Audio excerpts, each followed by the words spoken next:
Good morning, ladies and gentlemen. Assalamualaikum warahmatullahi wabarakatuh. Salam sejahtera. Welcome to day 3 of the 51st IFTDO World Conference and Exhibition 2025. Still with our theme today, the future people and adaptive organizations in the digital era. Ladies and gentlemen, before we start, I'd like to take this time to also greet CEO of ROI Institute and Chairman of IFTDO, Dr. Patti Phillips. Good morning. And of course, I'd like to greet here the President of IFTDO, Futures Advisor to Pt. Todak Nusantara Group, Mr. Sheikh Faleh. And of course, good morning to the founders, President Directors, CEO of all the companies that join us today. Delegates, thank you so much for joining us. And before we begin, still with me, Sasha Lauder today. I know, after a full day of insightful sessions and also an unforgettable gala evening last night, complete with laughter, conversations, you might be feeling just a little slower this morning. Am I correct? Right. But let me tell you this, okay? So if you made it to day 3, you're not just attendees, but you're the real MVPs of this conference. So before we dive in, let's do a quick check. How are you feeling today? Are we ready to learn, connect, and make the best of the last day? Yes, let's give a big round of applause. Great energy. We're going to wrap this last day very good. All right, so with that, let's bring the energy. Let's keep the curiosity high, and let's make the final day one to remember, all right? Now, to officially get things started this morning, it is with my honor to welcome the speaker and moderator for this session. Ladies and gentlemen, we have a keynote on maximizing ROI in learning, strategies for measuring and demonstrating impact. Our speaker today, Dr. Patti Phillips, please do come and join us. And also our moderator, Dr. Raed Khanfar, IFTDO board member, Jordan Pounder, ROI Institute, CEO Global. Ladies and gentlemen, let's give a round of applause for our first session. We give the stage to you. Thank you, Sasha. Good morning, everyone. Selamat pagi. Let's do some activity before we start. I'm going to say a few statements, and if you think this statement applies to you, just please stand up, okay? Deal? Stand if this is your first time at IFTDO conference. Stand if this is the first IFTDO conference for you. Yay. Okay, thank you very much. Welcome. Thank you. Stand if you traveled from a different country. Stand if you traveled from a different country. Woo-hoo. Wow, thank you very much. Stand if you had coffee this morning. No one? They will be asleep, Patti. Okay, thank you very much. Stand if you are excited to learn something new today. Woo!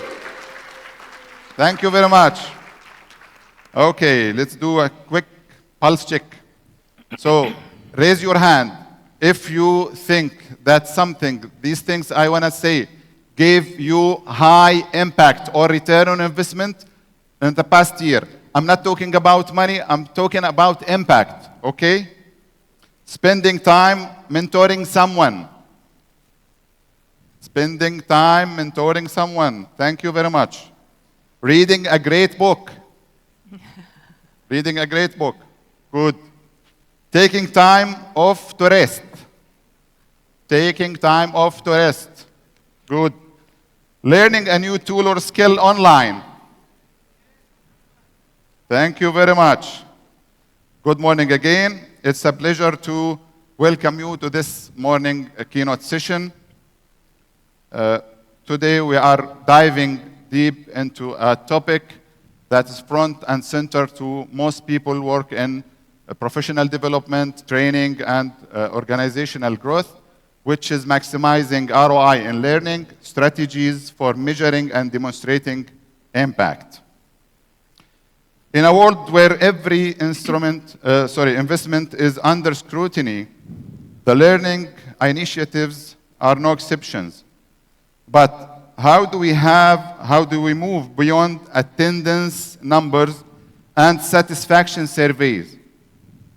How do we truly measure learning values and clearly show the impact on performance, productivity, and outcome? Our speaker today brings both insight and actionable strategy to answer these questions. She is a co-founder and CEO of ROI Institute based in Birmingham, Alabama, USA. Author, consultant, educator, coach. She helps individuals develop capability in measuring the impact and ROI of all programs, processes, and initiatives. She is chair of IFTDO, and she is past vice chair of United Nations Institute for Training and Research, UNITAR, chair of UNITAR Evaluation Advisory Board, board member of International Society for Training and Performance Improvement, board member of American Board of Optometry, and a fellow of the ATD Certification Institute. Please join me in welcoming Dr. Patti Phillips. Give her a big round of applause, please. Thank you, Raed. So, thank you, everyone. So you're feeling good? You're energized? That was a great kickoff to the day. So everybody's feeling good? Yeah? Okay. Hey, before we get started, I want to acknowledge a group of people who are rarely acknowledged unless something goes wrong. And that is the AV team in the back and all around us. Can we give them a huge round of applause? They are working very hard to ensure we have an amazing experience. They want you to have an amazing experience, but they're also working hard to make sure we on the stage have an amazing experience as well, because if it's easy for us, it will be easy for you. So we thank you guys in the back and all around that are, including all of you with the cameras. We appreciate you. Thank you for making helping us make this such an amazing event. So today we're going to talk about how to maximize the ROI of your learning and development programs. Now, for the past 2 days, you have been inspired. You have thought big thoughts. It's been an amazing experience, but I'm going to change that today. We're going to do math. So go ahead and prepare. We have 2 math problems. And the reason we're going to do math is when we talk about ROI, we're talking about the real one, and that requires math. But we talk about it in the context of all these other measures that are important to us. So real quick, here's another opportunity for you to stand up. What is your experience, as if this is easy? Okay.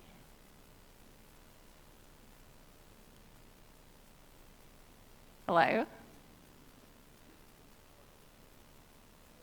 Did it work? Oh, now it is. Okay, it's not as quick on the draw as I am, I guess.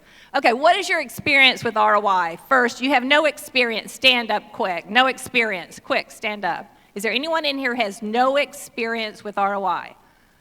Don't be bashful. Okay, thank you. Very good.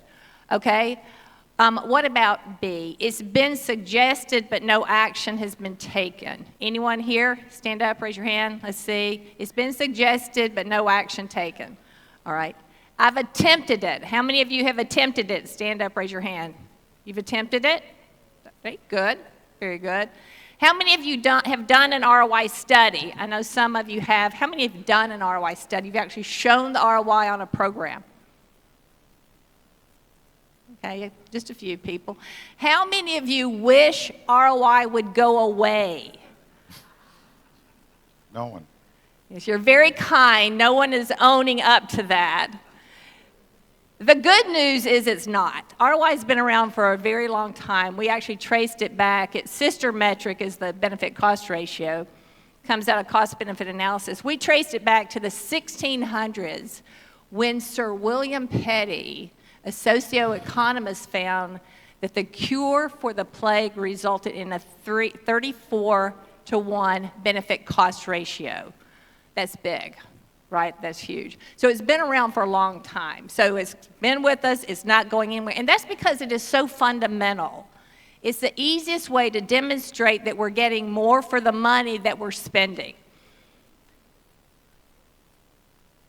I'd be happier if this thing would go. There we go. So what do I mean by ROI? Again, we're talking about the most fundamental metric. It's where we take the benefits of what we do with what we know, convert those benefits to money, and then compare it to the cost of the solution that we invested in. Simple as that. Two metrics work with any type of investment. It can be a learning investment, an HR initiative, it can be a humanitarian program, it could be procurement, it could be marketing, it could be this conference. So these measures work with anything, and that's why they're so useful, because we can use them across the enterprise. The first one is the BCR, the benefit cost ratio. Again, that's the output of cost benefit analysis. It comes from the public sector. It is a public sector metric. Okay, the second one is ROI, return on investment, reported as a percentage. It comes from business, from finance and accounting. The two are related, yet different. The BCR, we take the benefits of what we are doing with what we know and comparing it to the cost. To get to ROI, we take the net benefits, meaning benefits minus the cost divided by the cost, and then we multiply it times 100. So very simple, two simple metrics. So we're going to practice it.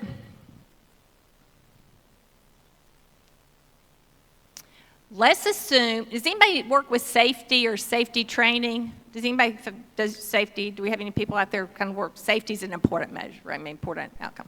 Okay, let's say you've implemented a solution to improve safety in the plant, and you found that you reduced the number of safety-related incidents. The cost savings from doing that is $750,000. The solution, the program that you invested in, only costs $425,000. What is the benefit cost ratio and what is the ROI? I have a prize for the first person who can tell me the BCR and the ROI. This is not rhetorical. You need a calculator. And I'm not seeing that happen. So on your phones, you have a calculator. I know it's not the app you go to often, but it's there. Okay, all you have to do is tell me what's the BCR and the ROI. 1.76 BCR, and the ROI would be what?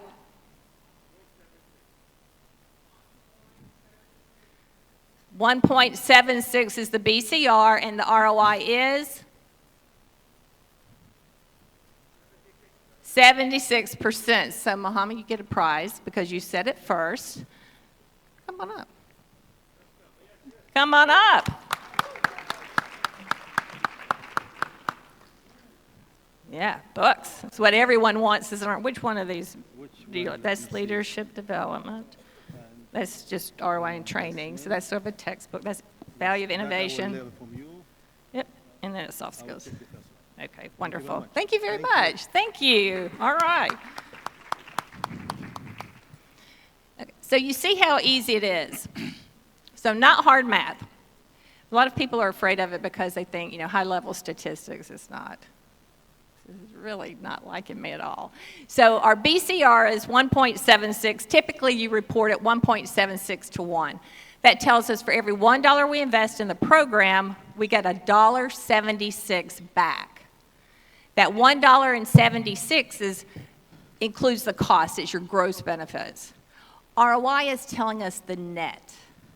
It's telling us for every $1 we invest, we get the dollar back plus an additional 76 cents. It's a 76% return on investment. Now, these measures can be used with any program. Any program. A lot of people say, well, you can't show ROI in soft skills, whatever they mean by that. It's too soft. But you can. For example, we were working with an organization, healthcare organization. Thank you. We were working with a healthcare organization, and every organization, no, not every, many organizations have what are known as spiritual counselors. In the healthcare organization we were working with in the U.S., we refer to them as chaplains. But they are the spiritual counselors. They're in hospitals. Many corporations have them. They are in prison systems. You'll find them in the military. And they're there to help with that spiritual care of the individual. Now, the work of a chaplain or a spiritual counselor is about as soft as you can get, because it is all about talking to them and empathy and trying to understand, and you're trying to care while you're trying to help them. And it's part of the holistic well-being. So Doug Stewart is the head chaplain at Memorial Hospital in Belleville, Illinois in the U.S. We met him about 2016. Their hospital was undergoing change, and the chief financial officer and his team were looking at cutting budgets. Has anybody ever do y'all ever go through that in Indonesia? Do people ever cut your budgets? Yeah, happens. Yeah, all the time. It happens, right? So the executives, the finance people, were looking at the budget for chaplaincy. And they asked Doug, what's the value of the work you do? We don't see any value. We know you exist, but we don't see any real value. Doug set out to prove to them that spiritual care does have value in terms meaningful to those executives. So he set out on an experiment. He decided he would show how integrating a chaplain into the surgical team in the intensive care unit can have greater impact on measures that matter to the hospital than if you have the chaplain on the outside. Typically, the chaplain is there if you need them, but his thought was, what if we put them inside the surgical team? They're there to support the patient, the team itself, as well as the family. So he went down this path and he said, what are the measures that matter most to the hospital? Two measures are critically important to a hospital. One is length of stay. The length of stay a patient is in the hospital. They want to reduce that because it reduces their cost. They want to get them well so they can go back home and take care of themselves. So length of stay was one of the metrics. The other is patient satisfaction. It's a big one for the hospital.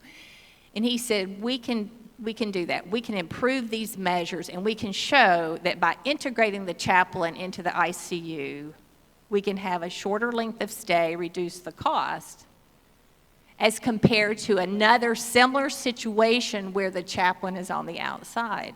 So within the ICU, he made the comparison.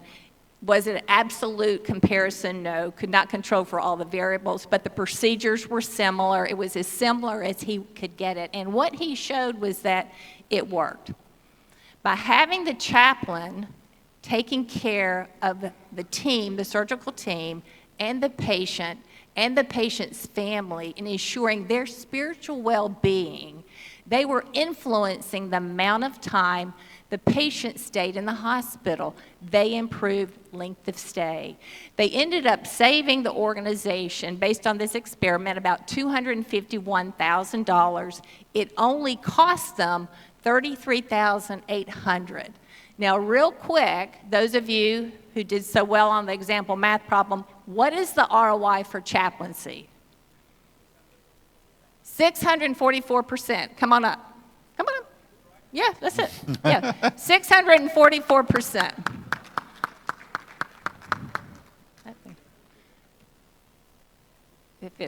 It is correct. Yeah, it is, and I'm going to show everyone if this slide will change.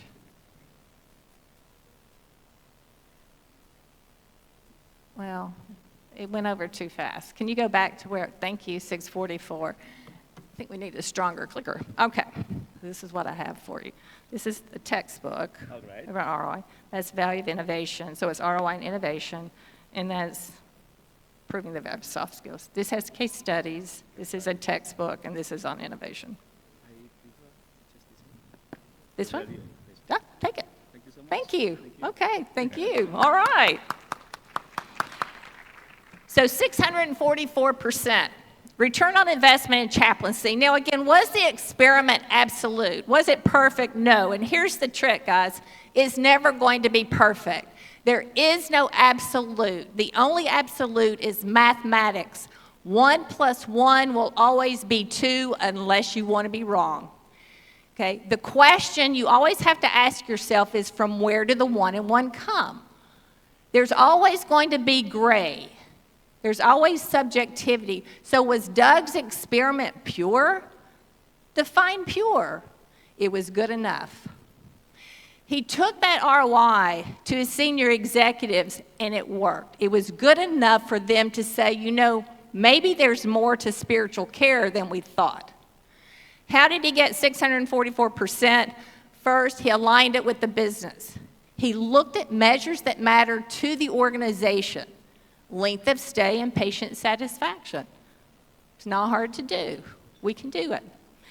Then he designed it around objectives. So positioning your program around objectives or milestone all along the way, using objectives and specific goals to design and implement the solution. He knew exactly what he wanted the surgical team to think about it, what the patient wanted to think about it, what the patient's family to think about. He knew exactly what people needed to know in order to make it work. He knew exactly the behaviors that he wanted these chaplains to display, and he knew exactly how much improvement he was wanting to see in length of stay and patient satisfaction, and he even had a target ROI. And then he designed implementation around those objectives. And then he got buy-in. He got buy-in from the patient's family. He got buy-in from the surgical team. We've got to get that buy-in from it. And then from there, he collected data along the way. People often say data collection's too hard, it's too hard. Every conversation is a data collection opportunity, every one of them. He checked in, what do you think? How's it going? What do you know? Do you know what the next step is? Do you know what I'm going to do? Are people doing what we want them to do? Is the chaplain following the procedure as they agreed upon? Are measures improving? He collected data all the way. He built it into the process. And from there, he used the results. So much of the time we talk ROI, we talk impact, but then we don't tell anyone the story. We don't use the results. He used the results to meet the expectation of the senior leadership. And he also used it as a teaching opportunity. It's an opportunity to teach the executives, here's the value of spiritual care. And then he used it to improve the program. Improving your programs and your processes lead to improved outcomes. And he built relationships. He became a rock star in that hospital because he spoke the language of the people who were funding his solution. We can do ROI on anything.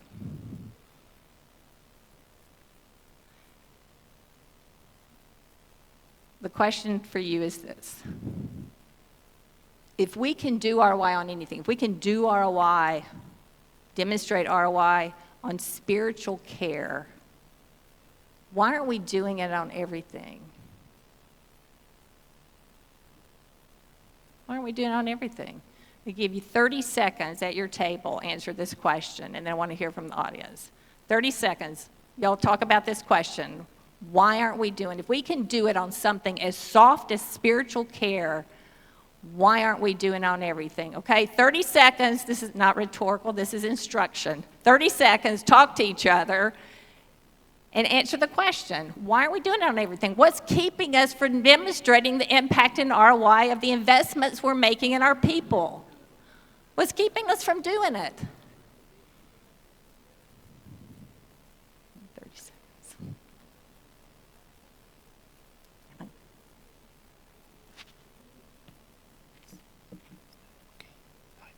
Oh, okay. Okay, so how much time do we have? Okay. This thing is not, this is bad. So, okay, we got it? Okay, Raed told me we're about ready for 30 seconds. Okay, real quick, let's hear from you. What's keeping us from it? Just shout it out, anyone. Don't be bashful. Come on. We've been together for 2 days already. Lack of awareness. Okay, what else? What's keeping us from doing it? Come on. The subjectivity, right? We're concerned with the subjectivity of it. What else? Data. Access to data. We don't have the data. Anything else? Is fear of outcome, was that brought up? Does anybody afraid of the outcome? Does that ever come up? Yeah, sometimes it does, right? So there are a lot of reasons that people give us not to invest or not to demonstrate the impact and ROI. Excuse me? Lack of skill. Yeah, we don't know how. Yeah, lack of skill. We just don't know how. Yes, sir.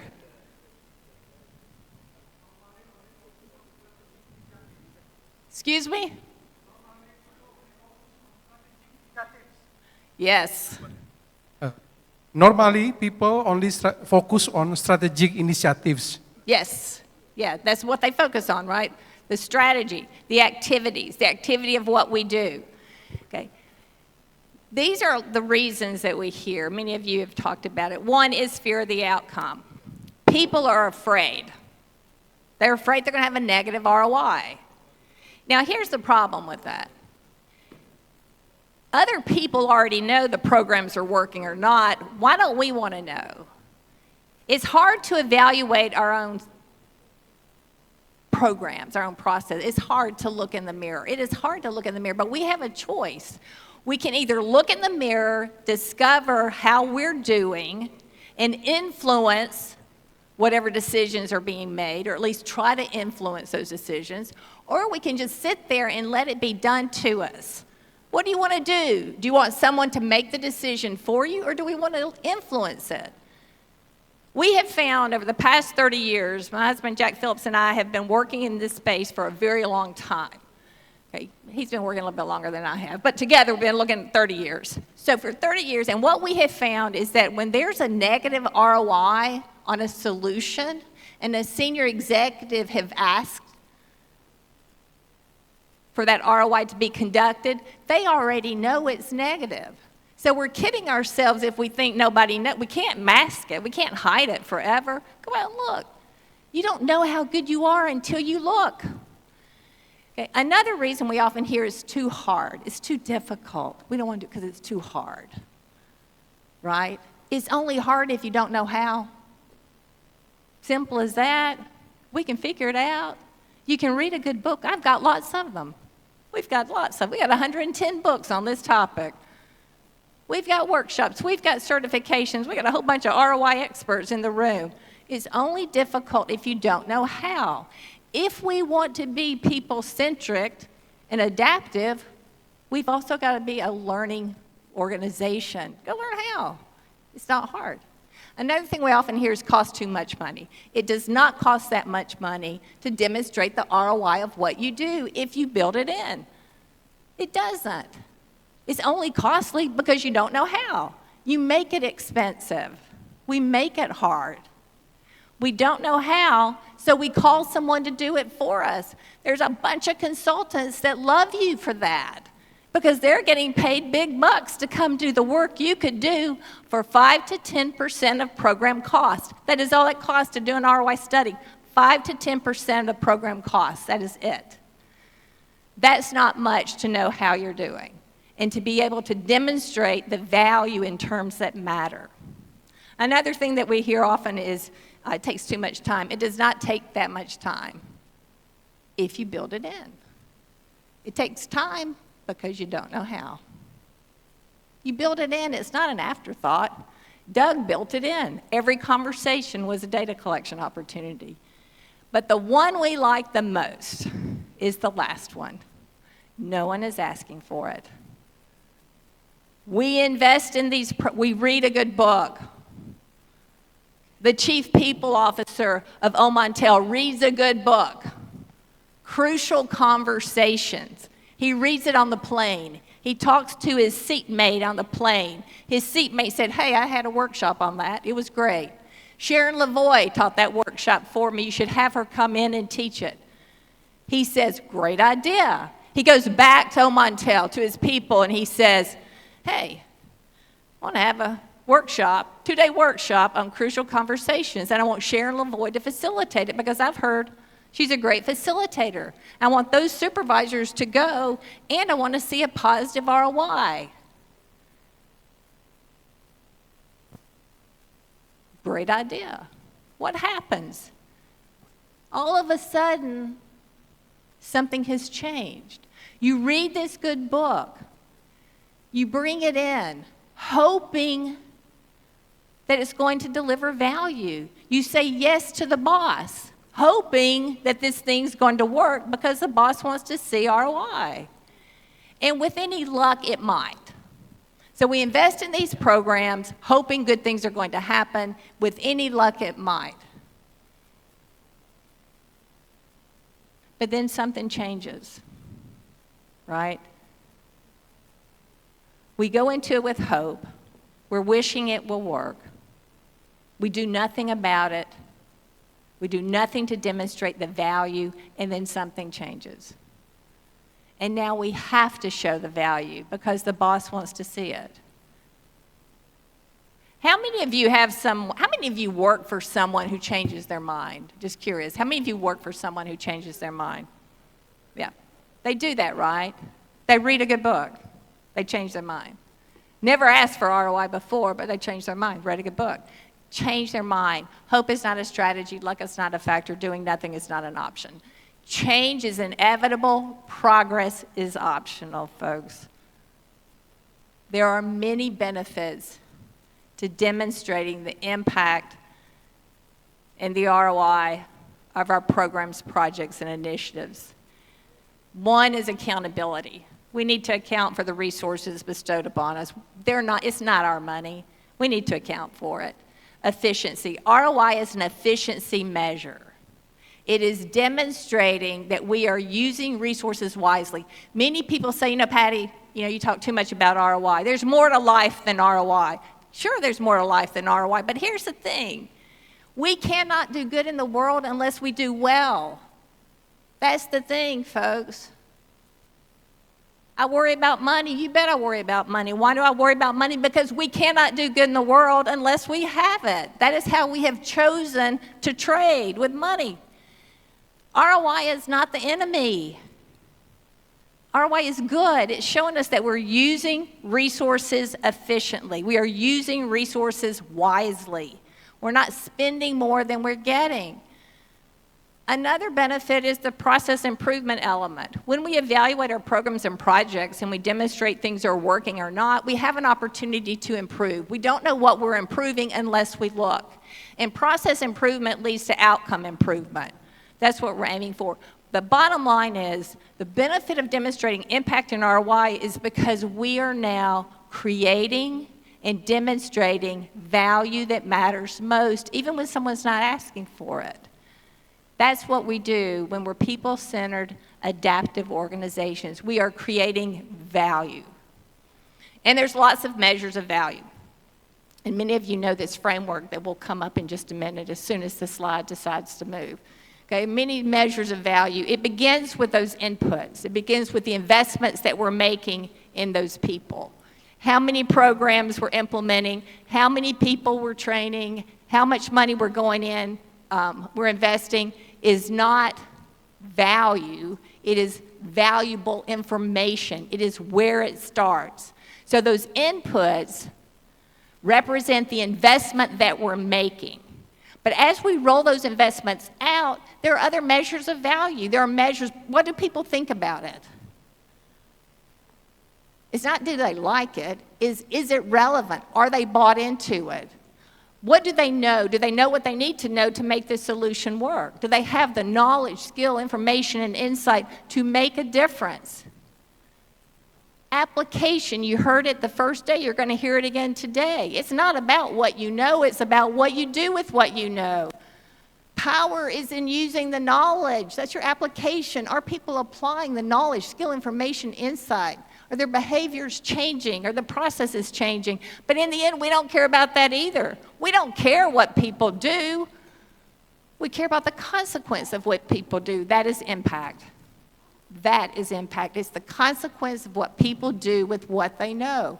And when we think about impact, we define impact as specifically as possible using those key business measures, often referred to as KPIs.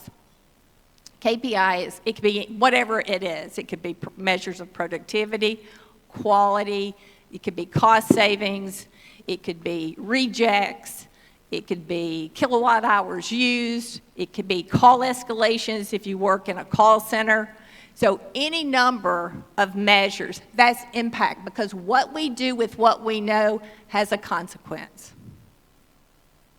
And these consequences, these impacts can be considered hard data. We can count them. They can be soft data, customer satisfaction, employee experience, teamwork. But ultimately, we have to define it. That's your impact. It's the consequence of what people are doing. We are improving the measures that matter. And from there, all you have to simply do is take that improvement, convert it to money, compare it to the cost. That gives you your ROI. It's a piece of cake. It's not that hard to get to ROI. In the end, we are reporting this value chain that occurs as people invest in programs, projects, and initiatives. When we report impact and ROI, we want to report it in this context because all of these measures together represent the value chain or the chain of impact that occurs as we're investing. It's telling the entire story of program success. Yes, we want to show impact. Yes, we want to show ROI. But how did we get there? We got there because we invested in the right program. We invested in the right people at the right time. They bought into it. They learned what they need to know. They went out and applied it. And as a result, we saw improvement in those KPIs. We converted that to money, compared it to the cost, calculated the ROI. That's the chain of impact. That's your improvement opportunity. We can do it with anything. This is just another quick example. We do a lot of work with coaching, for example. And actually, we're going to give you a copy of this book, e-copy of this book, for those interested. This organization valued developing its leaders. So when it had opportunity, there was a lot of leadership development going on.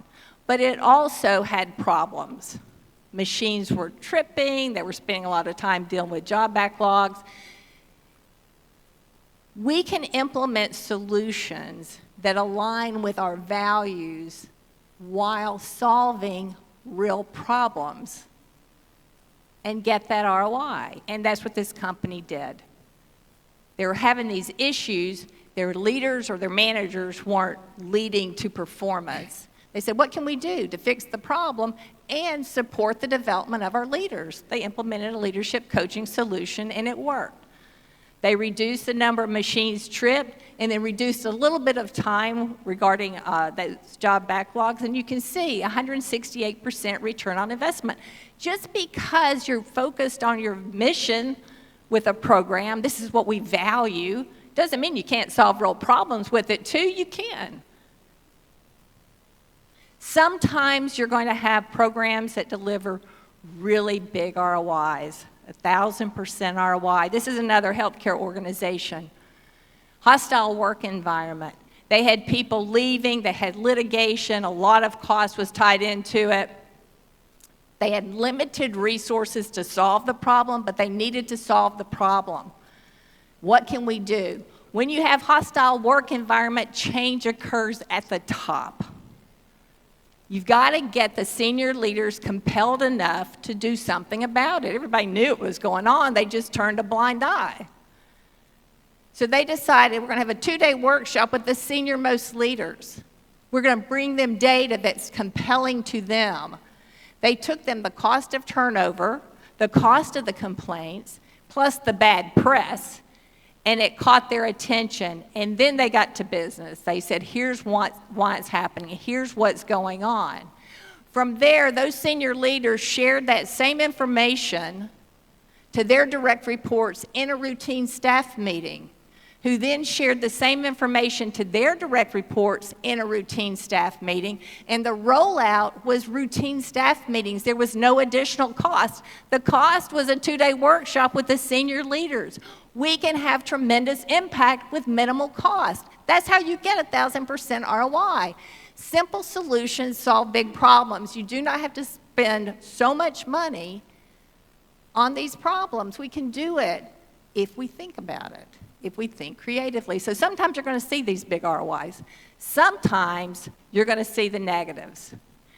There are positive benefits to a negative ROI. We fear the negative ROI because we're afraid. We're afraid it's going to reflect poorly on us, poorly on the programs. Folks, negative ROI is your best learning opportunity. If we are people-centric, adaptive organizations, we embrace what works and what doesn't. Negative ROI. Casey Buckley, I bring Casey with me everywhere. She's a senior leader in a large global pharmaceutical company. She had a coaching solution. She knew it was negative. She had to present it to her chief financial officer and all the senior leaders in the region. She sent me an email. This is an excerpt from her email. She said it was an amazing meeting. Senior leaders loved it. They weren't surprised it was a negative ROI. What they were surprised is how negatively not coaching employees can impact the business. She walked away with more funding for her coaching solution and greater support. Sometimes to get the support we need to show them what's working and how we can improve it. Negative ROIs are a great learning opportunity. There's positive to the negative. In the end, folks, how are we going to maximize the ROI of our learning and development? We're going to start with the needs. What do we really need? People don't need to learn anything. People don't need to do anything. There's something else out there. It's a consequence of them doing or not doing something. What are those key measures we're trying to improve? What is the ultimate goal? We want to get to the summit. We want to reach the summit. Okay? Then we're going to design around those objectives. We're going to have very specific objectives. How do we want people to respond to this? What do we want them to know? What do we want them to do and by when? And how much do we want to improve those measures? What is our target ROI? And then you design and implement around those objectives. They're not there because we do it. They're there because we need it. And then from there, we're going to make sure we get buy-in. Buy-in from the participants in our programming, but also buy-in from the people who we affect and who support us. Is everyone bought into this solution? Is it pertinent to the issues at hand? And then we're going to collect data along the way. Every conversation is a data collection opportunity. You don't have to do a survey to collect data. Go have a conversation. Build an action plan into your program. Get into your databases. Learn the business of the business. And those leaders in the room, help your people learn the business of the business. Spend time with them, going through the metrics that matter to you and why they matter to you. And in the end, use your results. Use the results and the data to teach people about the programs and the processes and the initiatives we're implementing. To teach them how we measure, how we determine the value of what we do. Influence process improvement, improve those relationships. Thank you for your time. Here's your QR code. Free gifts for all. Raed? Thank you, Patti. Have a seat, please. Thank you very much for this insightful presentation and information. And the fact, you know, ROI and the evaluation and impact measurement is a very crucial topic. And it's very important, but our problem, one of our problems that most people, they don't realize the importance of ROI. So don't measure. And if they know the importance, unfortunately, they don't take any action. But hopefully we can change the mindset of some people in that topic. Yeah. We don't have much time. Actually, we have maybe 2-3 minutes. We might take 2 questions from the audience. If somebody has any question Any questions? for Patti. Yes, Muhammad, please. Mike, please. I need the mic. Oh, my goodness. Thank you. Is it on? Yes. Patti, thank you so much for the insightful session. No one is asking. That was one reason that we don't implement ROI. Right. But sometimes the employee need to be guided. What's your take on that? So no one is asking, but sometimes the employee needs to be guided? Yeah, because sometimes we produce so many reports that we don't see the management using. So we think, why produce another report? Why another report on ROI? The employee may know how to make it, but they think the management may not be interested. How do you encourage that pull from the management? So how do you make management how do you get managers interested in the process? Well, I think first is go ask, right? I mean, sometimes it's just a matter of walking in and saying, you know, I'd like to show the value of this. Can you help? I mean, you can certainly approach it that way.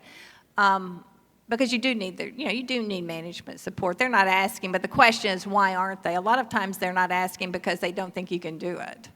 And so they're just letting it, and we see a lot of that. They don't ask because they don't know either. So sometimes we'll suggest, or we will suggest sometimes, is going and just having the conversation with them. The time to do it is at the beginning. I think a lot of times we wait. I know a lot of times we wait till it's over. And now you've run this program and you want to show the impact and the ROI of the program. And the conversation never happened up front. So it's a little bit of a struggle either way because you're now having to figure out, why did we do this in the first place? So have the conversation up front. And when you have a big program that is intended to deliver big impact, let's talk about it. Why are we really doing this program? But sometimes it's just a matter of taking the initiative and asking. Because you do need guidance. I mean, you do need the help. Okay, let's take another question. I saw somebody there. Raised. Yes, please. At the back, yeah. Oh, hi, Patti.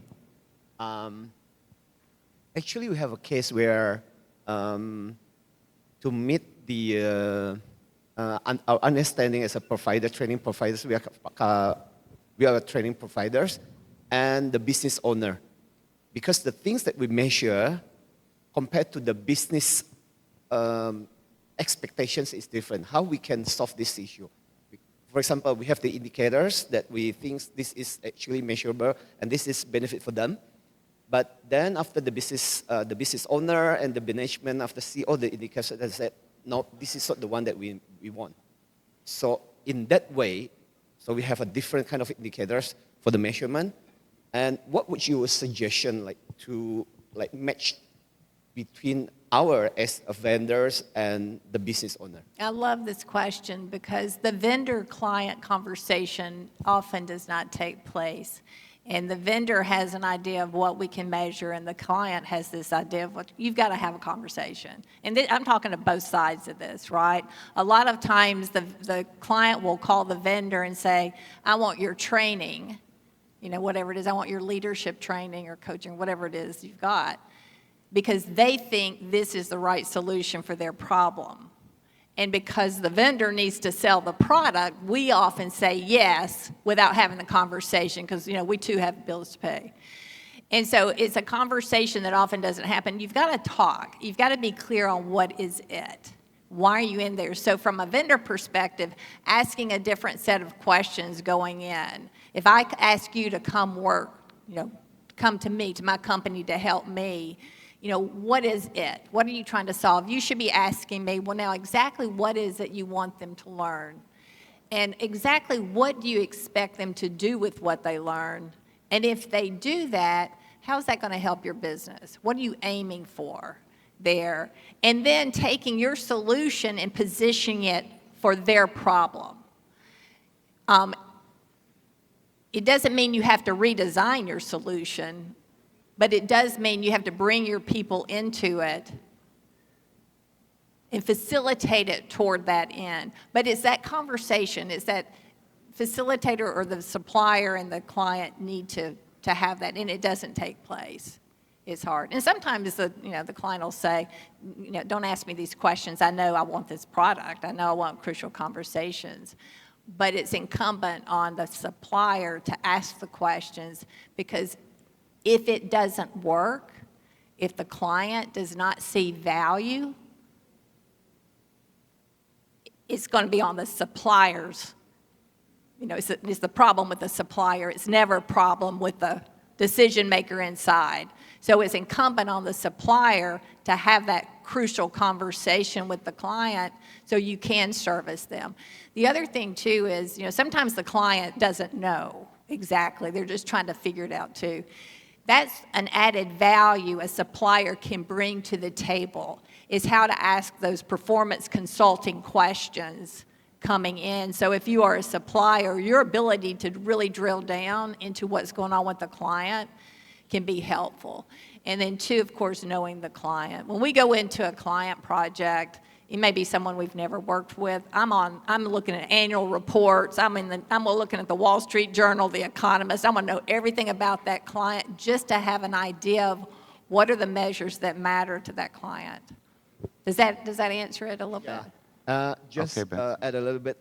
The thing is, sometimes the conversations is happening after the training, after the program, and usually the business owner or the businessman would not have that kind of time to do the planning during the planning sessions. So after the program, and then they complaining. I think the time is up, so we can later discuss any matter after the session. We are sorry, because our time is up. Thank you anyway. I have a very good moderator. He's So, moderating. I know there are a lot of questions, but you can catch up with Patti anytime at the break or any time and ask whatever you want. Thank you very much, Patti. Thank you, and sir. thank you for our beautiful audience. Thank you.